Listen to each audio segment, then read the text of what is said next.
Hi guys, welcome back to my Priyanka YouTube channel. তো তোমরা সবাই কেমন আছো? আজকে সকাল সকাল স্নান করে রেডি সেডি হয়ে কিন্তু চলে এসেছি রান্নাঘরে। তো ঠাকুর পুজো আমার দেওয়া হয়ে গিয়েছে। তো সকালবেলা আজকে মামামের জন্য বানাবো দুধ সুজি, কারণ ওর মানে একই খাবার বারে বারে দেওয়া হয় না, পাল্টে পাল্টে দেওয়া হয়। তো আজকে ভাবলাম যে দুধ সুজি বানিয়ে খাওয়াবো, আর সেটাই তোমাদেরকে একটুখানি দেখাবো যে মামাম খাওয়ার সময় কি পরিমাণ দুষ্টামি করে। তো এখানে দেখো আমি সুজি নিয়ে নিয়েছি আর নিয়েছি ঘি।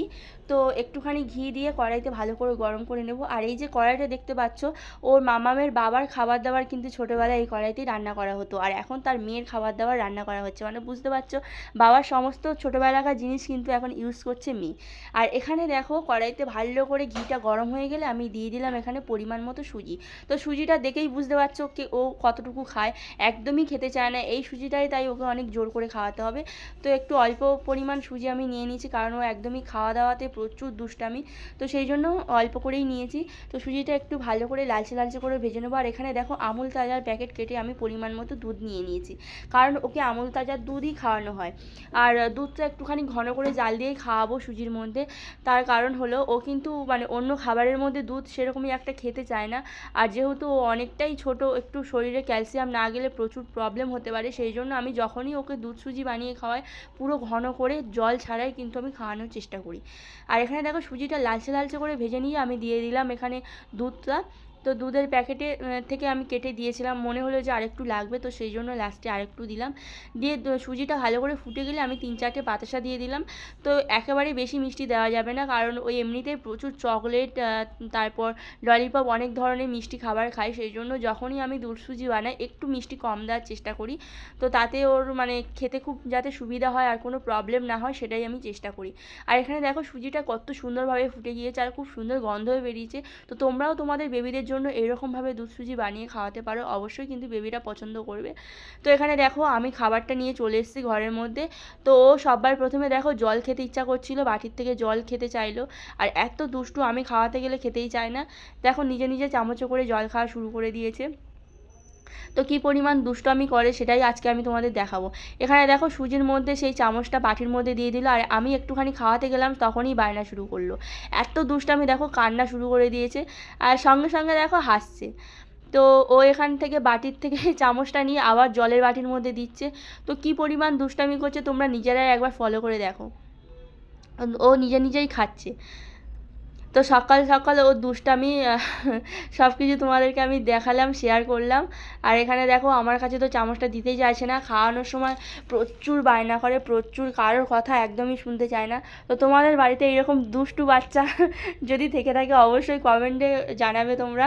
তো মামামের খাওয়া দাওয়ার পর চলে আসলাম রান্নাঘরে রান্নাবান্না করতে। আর এখানে দেখো ছোট্ট ছোট্ট কালো বেগুন আমি কেটে নিয়েছি, আর এই বেগুনগুলো কিন্তু আমাদের বাগানের।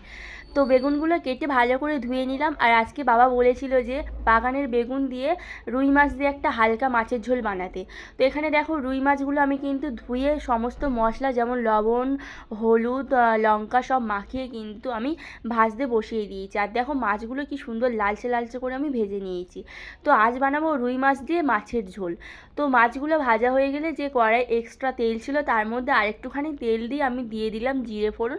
জিরে ফোড়নটা দেওয়ার পর দিয়ে দিলাম কেটে রাখা আলু।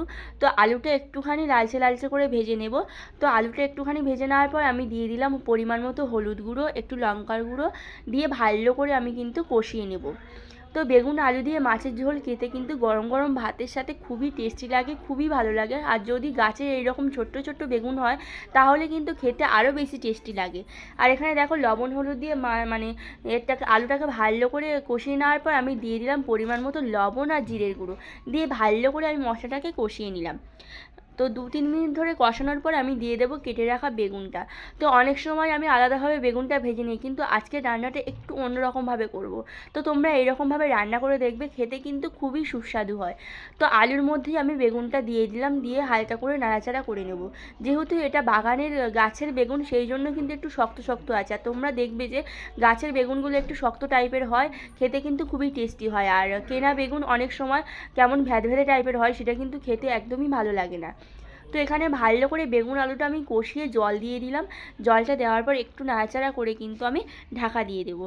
তারপর ভালোভাবে ফুটে সবজিটা অর্ধেকটা সেদ্ধ হয়ে গেলে তারপরেই কিন্তু আমি মাছটা দেবো। তো বেগুন আলু দিয়ে এই মাছের ঝোল কিন্তু আমার জাস্ট দারুণ লাগে। তোমাদের কেমন লাগে অবশ্যই কিন্তু জানাবে। তো এখানে দেখো সবজিটা অর্ধেকটা সেদ্ধ হয়ে গিয়েছে, আমি এখন দিয়ে দেবো মাছগুলো। তো ভেজে রাখা রুই মাছগুলো আমি একে একে দিয়ে দিলাম, দিয়ে মানে ঝোলের মধ্যে ভালো করে ডুবিয়ে দিয়ে খুব সুন্দর করে কিন্তু ফুটিয়ে নেব। তারপর দেখো এখানে দিয়ে দিলাম কয়েক টুকরো লঙ্কা। তো কাঁচা লঙ্কা দিয়ে ভালো করে ফুটিয়ে নেবো, কারণ কাঁচা লঙ্কা দিলে মাছের ঝোলটা বেশ সেন্ট হয় আর খেতে কিন্তু খুবই টেস্টি হয়। তো দেখো মাছের ঝোলটা দেখেই কিন্তু গরম গরম ভাতে আমার খেতে ইচ্ছা করছে, কারণ আমার খুবই ভালো লাগে বেগুন আলু দিয়ে মাছের ঝোল। তো তোমাদের ভিডিওটা কেমন লাগলো অবশ্যই জানিও, আর যদি ভালো লেগে থাকে লাইক অ্যান্ড সাবস্ক্রাইব করে পাশে থেকো। আজকের এই পর্যন্ত, সবাই ভালো থেকো।